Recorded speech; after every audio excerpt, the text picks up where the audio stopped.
这一下子激起了兵士们的不满。3天前，兵士们包围了襄阳府，要找赵应元算账。后来呢？事态如何发展？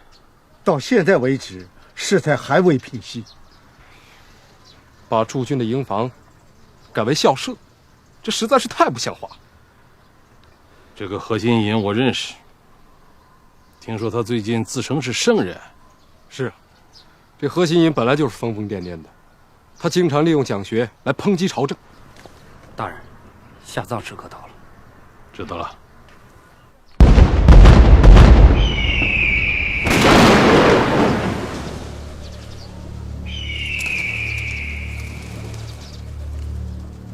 如此幽冥景象，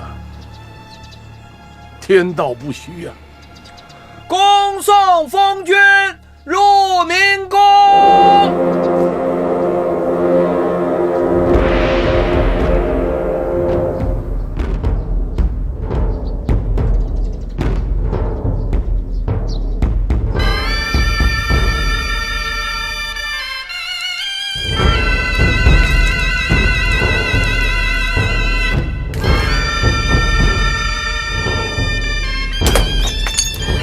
拜送封君。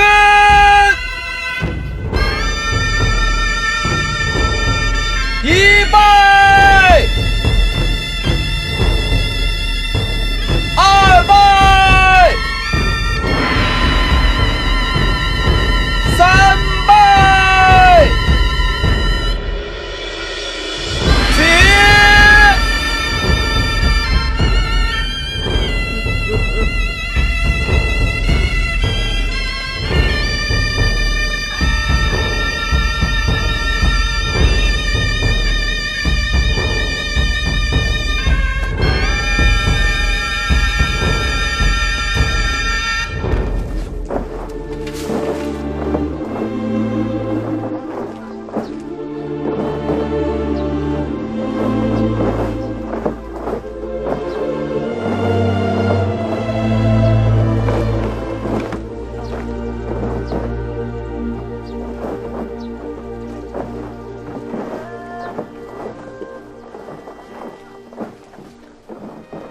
首府大人，还记得老朽吗？这不是何新隐吗？6年前咱们在天寿山见过一面，之后你就秒入黄河。老朽放纵不羁惯了，不适合待在京城，所以你见不着我。祝贤兄，今天你怎么来了？河省的官员一个不落的，他跑来荆州会葬令尊大人。老朽正在此地讲学，闻听此信，怎敢不来呀？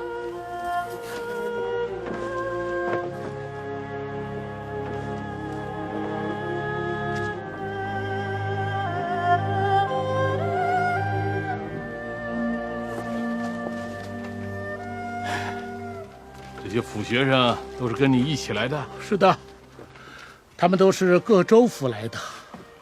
我在当阳讲学，他们是听我来讲学的。听说我来这里，他们也就跟了过来。听说你自称是当代的圣人，其实每一代都应该有个圣人，就像每一朝应该有个宰相一样。本属天经地义，有什么可奇怪的？首府大人，老朽今天备的一点祭仪，敬奉令尊大人，略表心意。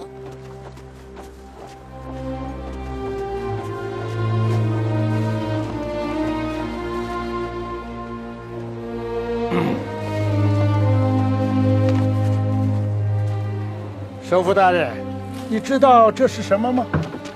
请祝贤兄告诉我，这是什么？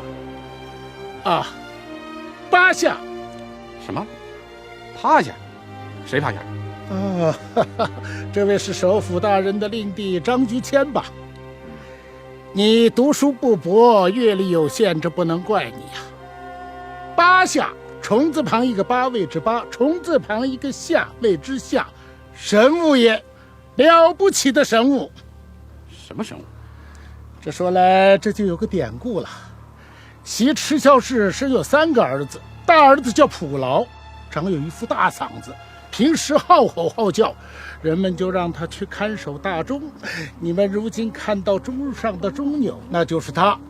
二儿子叫做螭吻，常有一副长颈啊，有事无事好做观望状，人们就让他站在房檐上。如今见到房檐上的吻头，就是由他演变而来。这三儿子就叫做八下，生下来好饮，一江之水顷刻亏饮尽。如今大江上的左右闸门就是由他来镇守。祝前兄为啥要送上这一对八下？八下是镇水良兽啊，若无八下在此，恐令尊大人的阴宅难安呐。镇水则镇水，为何又要扯上镇墓呢？首府大人，你总该问问，为何令尊大人的阴宅难安呢？我累了，找时间登门专门讨教。首府大人，你总该问一声为什么吧？请祝前兄赐教。一是地势自水，二是你张居正不肯回江守孝，这墓孤单呐。放肆！来人呐，把这个疯老汉给我抓起来！退下。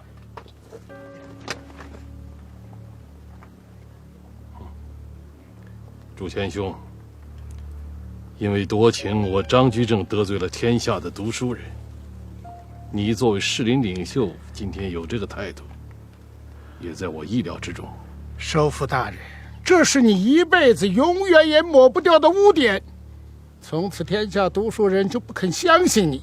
你说你推行的万历新政还能继续下去吗？推行万历新政，正是为天下苍生谋福祉。为了这个愿望，不要说让我夺情背上一个不孝之子的骂名，就是知悉游过来找我，又有何足惜啊？首府大人，可读书人应该遵循的是三纲五常啊！祝前兄，我要奉劝你一句，不要一天到晚在那儿坐而论道。国家大事是干出来的，不是议出来的。告辞，走。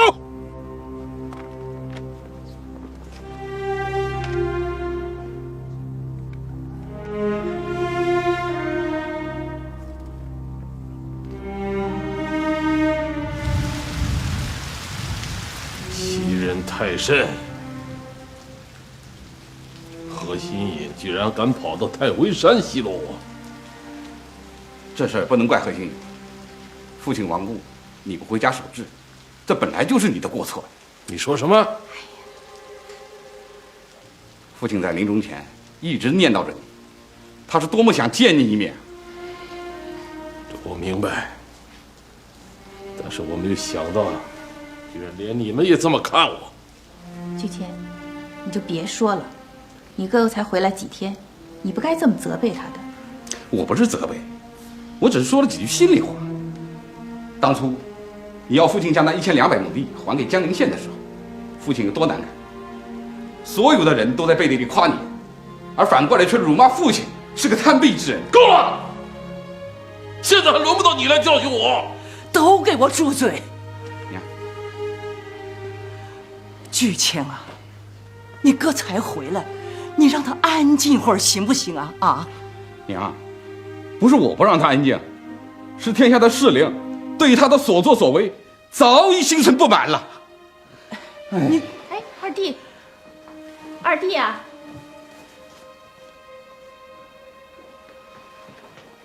巨正，别跟你弟弟一般见识，啊！母亲，你身为一国宅父，娘明白，你肩上担负着天下苍生啊，你要挺下去啊！母亲。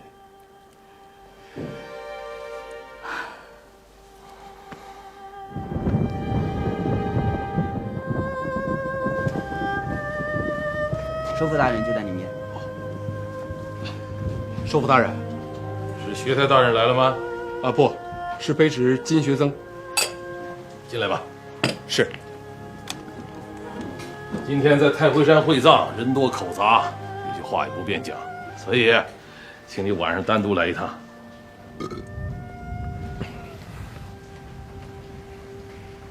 喝酒了？哎，卑职孟浪会葬期间饮酒，这是大不敬的事儿，请首府大人治罪。治什么罪啊？辛苦了一天，下午又在太回山淋了雨，喝点酒驱驱寒也是应该的。我回到府中，也让家人煮了姜汤喝了一碗。哎，干嘛站着说话？坐吧。哎，是。首府大人，您连夜找我，有何急事儿？你知道我为何要向皇上举荐，让你出任湖广学台吗？不知道。你上任也几个月了，别人都怎么看你啊？哼，这官场上的人嘛，本来就要嚼舌头根的。就咱的任职啊，说什么话的都有。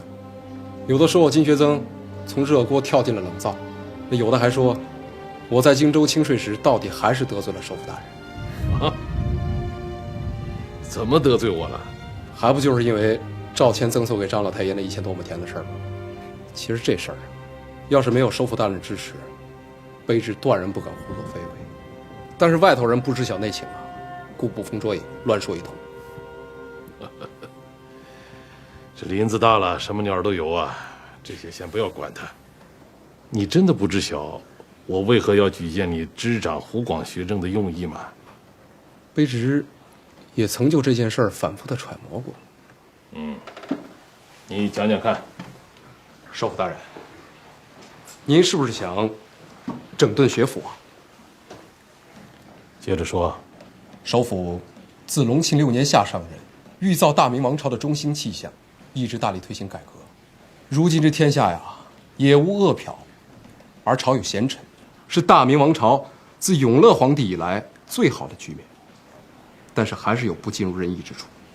学府的混乱，生源品行不端，这都是不尽人意之处的一种啊。卑职也看到了这个弊端。在过去啊，这一个府员有90名生员，可现在是超过了1倍多呀。哎呀，按照朝廷的规定，这1名生员每月要给1担米，而且这家中可免交赋税差银。就仅此一项，就给朝廷增加多少负担？如果朝廷出了这笔钱，生员们能够认真学习孔孟之道，经邦济世之策，日后有本事为朝廷效力，这倒也不错。可问题是，生员们受目下士林风气的影响，崇尚清谈不务实际，这正是我担忧的事。首府大人的意思，卑职明白。整顿学府，已刻不容缓。但是这样一来，卑职又有了一份担心。你担心什么？首府夺情，已经让天下的读书人感到不满。如果现在就整顿学府，恐怕会把天下的读书人彻底给得罪了。这件事我已经想过了。要革除朝廷积弊，肯定要得罪人。与其怕得罪人而让朝政腐败，莫不如横下一条心，大刀阔斧，扫除政坛妖氛。这就叫欲做非常之事，必先做非常之人。首府大人，您就是一肩扛住大明王朝的非常之人。哎，我这副肩膀怎么能够担得起大明江山？学曾，我希望你能做一个非常之人。今天会葬，首府本来就心情沉痛，谁知冒出何心颖，弄得首府更加不愉快。沈都，这可是发生在你的地头上的事儿，你这治安是怎么布置的啊？傅学生前往参加会葬，本是好事，谁知被何信隐所利用。副台大人，卑职监工不过，立刻下令把何信隐抓起来。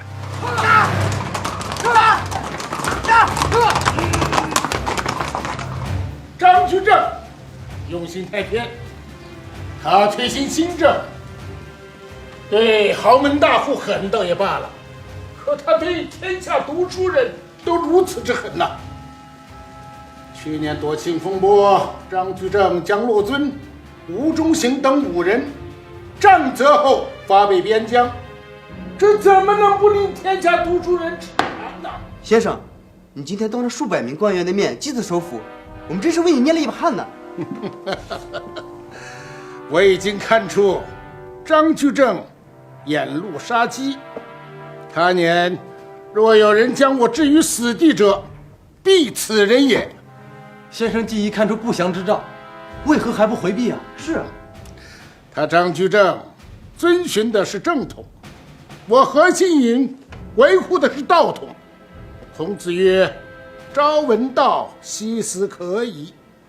为道统而死，死得其所。”这些人要干什么？他们是冲我来的。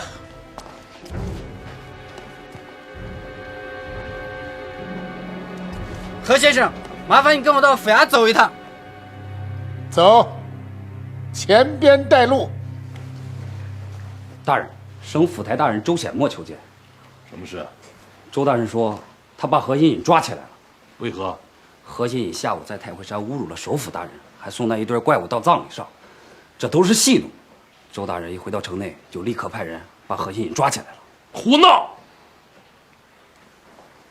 你看看，这帮人办事是专门给我添乱。首府大人，您息怒。我觉得周大人可能是想除掉害群之马。害群之马是要除的，但是要看时机。学子们，这个周显墨我就不见了，你立刻找到他，让他把何新颖放了。是，卑职遵命。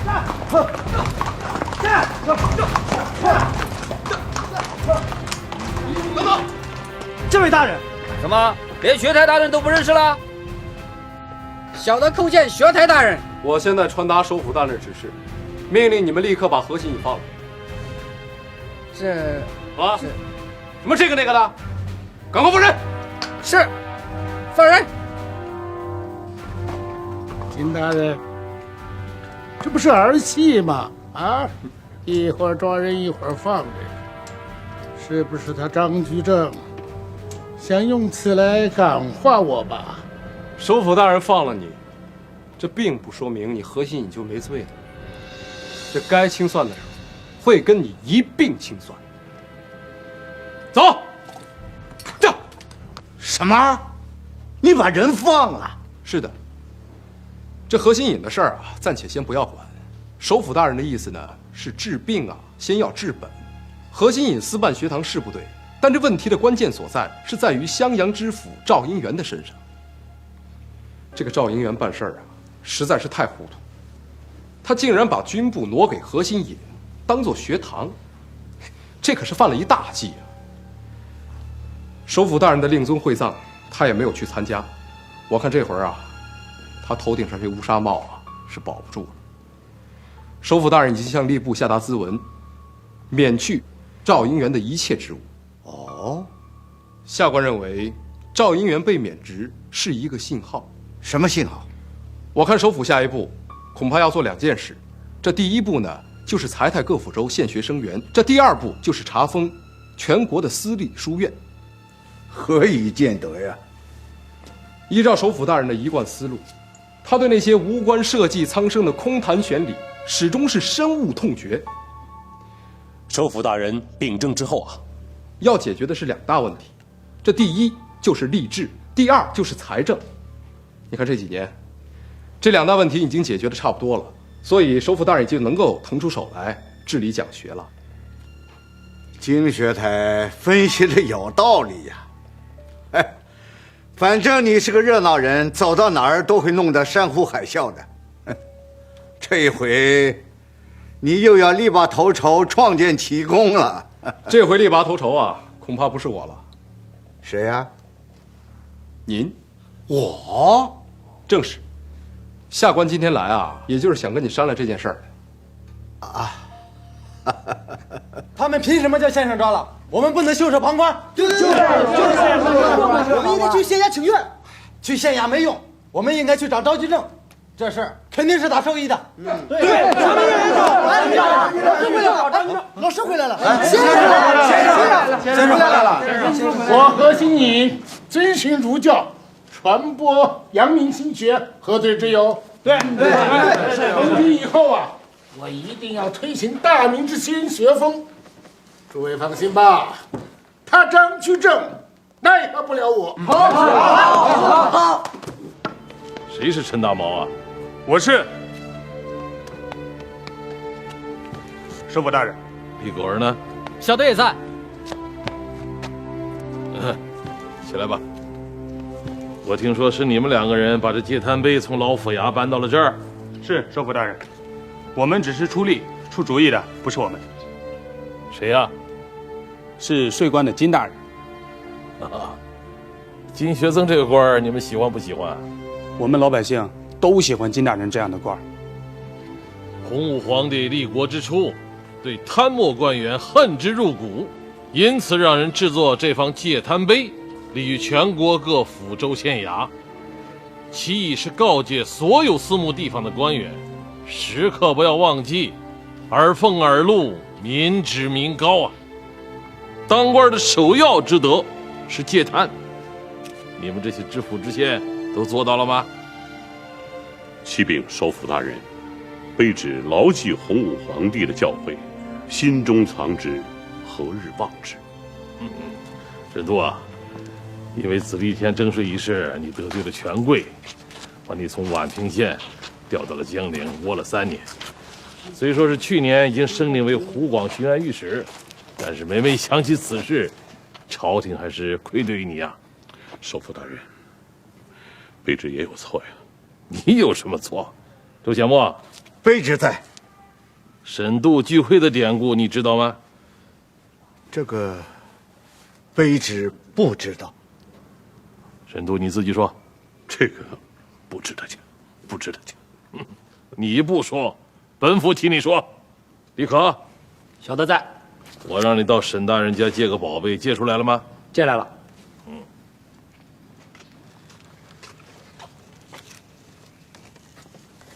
铜烛台？对，铜烛台。本府早就听说，沈度每聚会一次，回家就罚跪一次，头上就顶着这铜烛台。沈度聚会宝莲，诚为可嘉。我决定把他带回京城，献给皇上。本府相信，皇上一定会为有这样的清官而感到欣慰。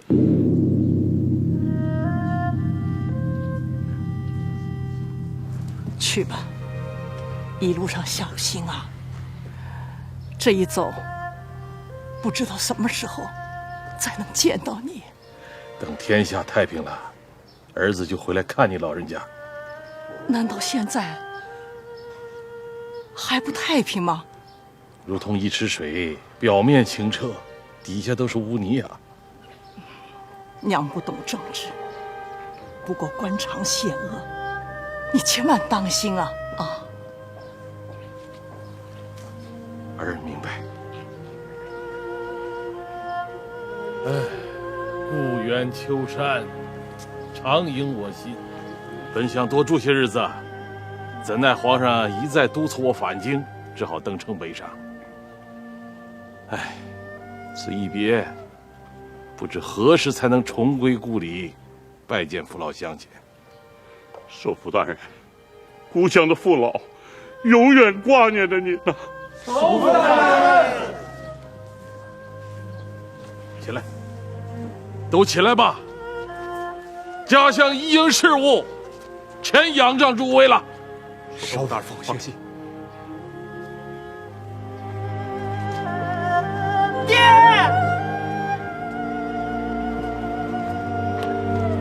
爹，我不想让你走了。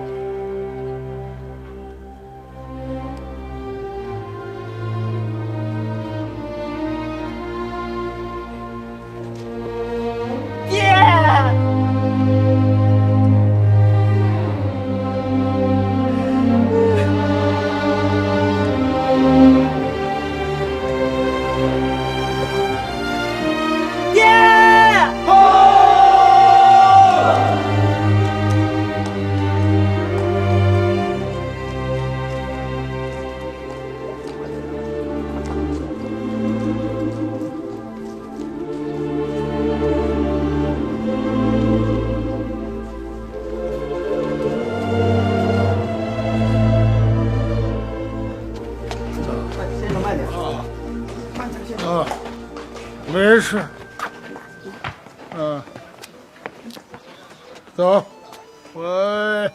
回小红山。先生，先回书院歇着。哎，不，去宝通寺，我还要见一见我的老友无可禅师。首府灵行有没有留下什么话？哎呀，这有很多事儿啊，只能意会，不能言传。尤其是面对查封书院的事儿，现在首府大人已经离开荆州，该是你周大人建功立业的时候了。你是说查封书院？不，擒贼要先擒王。何为贼，何为王啊？哎呀，周大人这么一问，我还不好回答。这么跟您说吧，若要拆庙，先得搬神。庙，那就是私立书院。那神呢？神嘛，各个书院的山长都是神，但是最大的一尊神，现在就在咱们的眼皮子底下。谁？何心隐。首府大人不是已经下令把他放了吗？首府大人把人放了，那是有道理的。这何心隐是首府大人年轻时的朋友。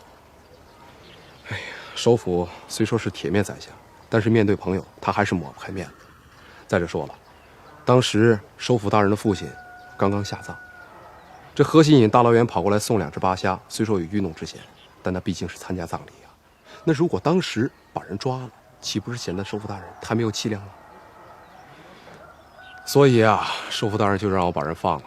但是现在就不一样，首府大人已经动身回京，如果现在将何心隐抓了，我敢肯定，首府一定不会只是放人。首府真的没有其他吩咐？没有。但是今日户部传过来的咨文，足足能透露出首府大人的心思。首府大人投鼠忌器，但是你我就不存在这个问题。万一抓错了人怎么办？抓不错呀，周大人，您就放120个心好了。这为官一任，要想干成几件大事，总得冒几分风险。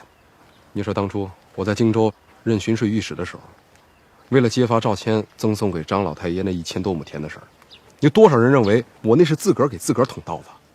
结果怎么样？首府大人以天下为公，灭私情而惩贪官，我金学增不但没有引火烧身，反而是得到了皇上的褒奖。好，就依你，咱们即刻动手，把何心隐先逮起来再说。听说你到江陵见到了首府？见到了，2个城的官员为拍他张居正的马屁，一窝蜂的又拥到了江陵。我呢，也就带了几百名学生前去凑了个热闹。你送的那一对八下，究竟是寄托哀思呢，还是故意弄的恶作剧啊？我为了给他张居正提个醒。给他提什么醒啊？那是因为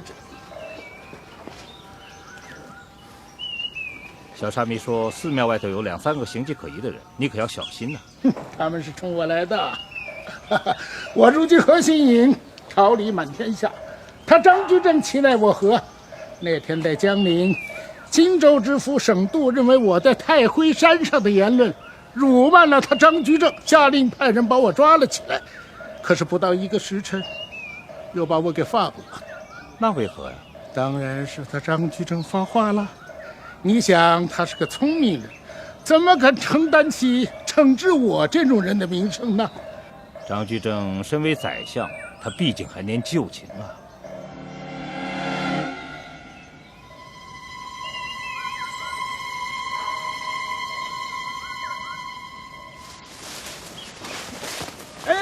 你们这！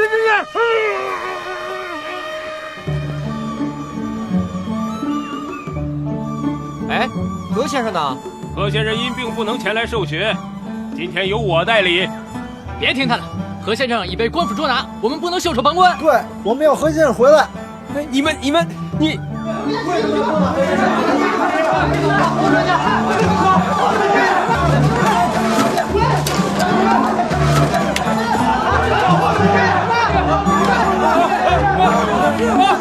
放开我！放开我呀！放开我！你们干什么？天底下就没有不透风的墙。何心隐被抓，武昌府的府学生们便得到了消息，不少人摔盆子打碗不肯上课。昨儿下午，更有人把教鱼从讲台上给轰了下来。教育是按礼部通过的教义授课，学生们说他是满口胡诌，全是陈芝麻烂谷子，没有一点新鲜玩意儿，嚷着要把何新颖重新请回讲台。下官担心出事儿，今儿特来向学台大人请示，此事该如何处理啊？大人，宝通禅寺吴可禅长前来拜会，人呢？在大门口候着呢。这现在正是烈火窜上房的时候，说这法师过来凑什么热闹？你把他请进来。是，大人。哎，我跟你说，这国有国法，学有学规。你现在先回去，你把几个带头闹事的给我揪出来，然后张榜训诫。谁要是再敢闹事儿，你干脆就开除几个。我跟你说，你对待这种事情，你千万不能心慈手软，你知道？可是你可是什么呀？闹事儿的不是一个两个，如今的领善生源个个都是刺儿头，法不责众啊！我法不责众，走脱了大猫，这耗子就成了精了。你现在赶紧把你那个大猫给我请回来，听见了吗？什么大猫？大猫就是你为朝廷办事的忠心，知道吗？你现在赶紧回去，如果学校里边再闹出什么事儿来，我就拿你一试问。快去！这是一杯苦丁茶，这茶呀是既解渴又解暑。金大人，听说你是一位不上空谈却能够办实事做大事的官员，老衲今日登门拜访，是有一事相求啊。我听说法师平时足迹不入官府，今儿个这破例，肯定是有什么要紧事儿吧？老衲为何新颖之事而来。哦，法师您跟何新颖是好朋友，今天您来，是不是为何新颖说情的呀？那天何新颖来宝通寺拜会老衲，出门即遭逮捕。老衲想问学台大人，何新颖究竟犯了什么法？何新颖现在被关在府台衙门的大牢里，这个老衲知道。这官府嘛，从来不会平白无故的抓人。既然抓了何新颖，就是何新颖触犯了某种刑条。他触犯了什么刑条？这个嘛，还得待我问过府台大人之后，才能向您转告。您看如何？哎，金学台，你也不用绕弯子了。老衲刚从府台衙门来，是周显墨大人让我前来找你。周大人让你来找我？金大人。那周大人是怎么说的呀？他说何新颖人关在府狱大牢里，验审由你这个学台大人负责。说得不错。这何新颖呢，犯的是学案。犯了什么学案？他利用各地书院的讲堂，大肆鼓吹无父无君的歪理邪说。这词句间还每每辱骂朝廷，讥讽当道的政要。他的所作所为啊，依照大明律的条例，叫做蛊惑人心，聚众滋事。法师，你要知道，违反此条者，重者可以大辟，轻者也要留其口外啊。何新颖毕竟名满天下，处分他后患无穷啊。金大人何必一定要做这恶人呢？那依照法师所言，本官应该如何处置？阿弥陀佛，老衲出家之人，怎敢给学台大人出主意啊？哎，这俗话说，旁观者清，当局者迷嘛。您是局外人，兴许啊，您看得更清楚一点。何新颖在湖北讲学，的确风声太大。学台大人抓起何新颖来，原也是为了保一省学政的平安。其实保平安也不一定要把人抓起来，你可以把何新颖请来吃一顿酒，然后礼送出境，这样两得其便，岂不更好？法师这番教诲，下官实难从命啊。为何？这何新颖啊，主要是在湖北一带讲学。我若礼送出境，岂不是以邻为壑？依学台大人之见，何新颖一定要在湖北验审。正是。本官这次抓何新颖，是正当行使公务，是履行我学台的职责，还望法师能够体谅。宫门与空门本来就势同水火，多余的话，金学台就不必讲了。只可怜了何新颖呐，宫空二门都进去不得，折腾了大半辈子，已经60多岁的人了，却把自己折腾进了牢门。唉，六道之中皆为苦厄，惜哉惜哉呀！金大人，哎，是周大人。周大人，这一路上来与往日有什么不同吗？哎呀，热呀！我这一路上过来啊，看见好几条狗，那舌头啊都伸得老长了。狗舌头散热。不谈狗，谈人。来人呐！去，把后院树上的知了给我捅下来。是。一听到这些蠢物的叫声，本官这背上啊，就热汗直淌。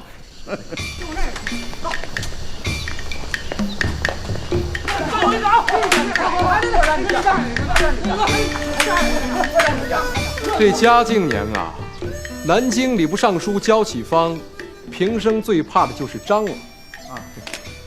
只要他升堂的时候，必先让这杂役啊把这角角落落里边查一个遍，看看有没有蟑螂入侵。世人啊都笑他为蟑螂尚书。这隆庆朝呢，北京工部右侍郎李宗田怕的是乌鸦，只要一见到乌鸦叫啊，他这脸呐就苍白苍白的。哦，所以呢，他的住处和他执事的地方，一棵树都没有，为的是不让乌鸦有落脚之处。哦，所以啊，人称是乌鸦侍郎。啊，可好了，现在这周大人怕的是知了啊，正好可以跟那蟑螂尚书乌鸦侍郎一道，称之为知了御史喽。咱可不是怕知了啊，那是怕热。福台大人，你召我们前来会议，为的什么事儿啊？金大人，你来的路上人是不是比平常多呀？这个下官倒是没有比较。哎，没人拦你的轿子？没有啊，出事了。何新颖一抓，他的那些徒子徒孙们得到信儿，正纷纷从各地涌入省城。怎么，他们想要闹事儿啊？巡捕房的密探得到消息，他们以红山书院为据点，正在商量如何营救何新颖。周大人，您放心吧，何新颖的那些徒子徒孙呐，都是些浮浪子弟，干不成什么大事。哎，咱千万不能掉以轻心呐。咱们千万不能打虎不成反尾所伤啊！王大人，你意下如何呀？是啊，不要留下疏失。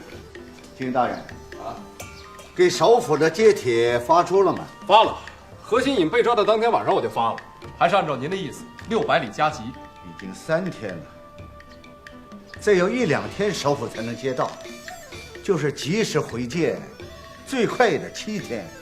这7天就是真的发生了天大的事儿。咱们也得撑过去啊！周大人，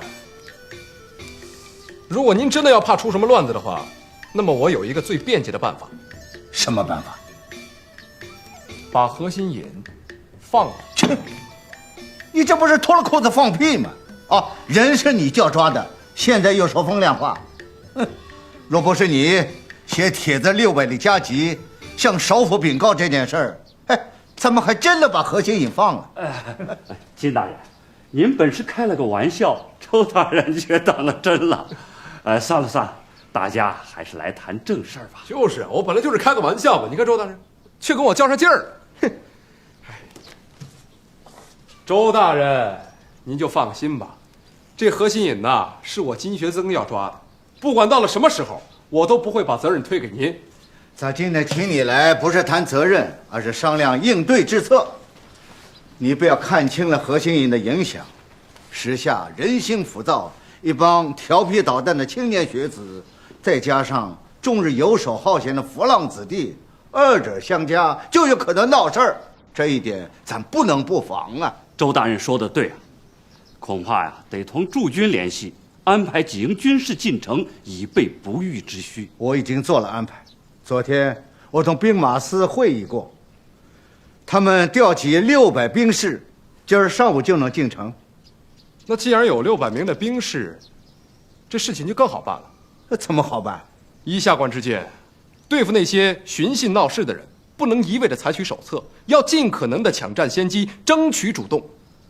你的意思是？我的意思是，将这600名兵士开赴小红山，立即查封红山书院。红山书院只会激起更大的事变，这件事不能做。福台大人，福台大人，一帮不法之徒包围了学政衙门，有多少人？大概有上百人。是些什么人？私立书院的学生，也有一些府学生，还有城里头的浮浪子弟、各色人等。看，待清楚，这不就出事了吗？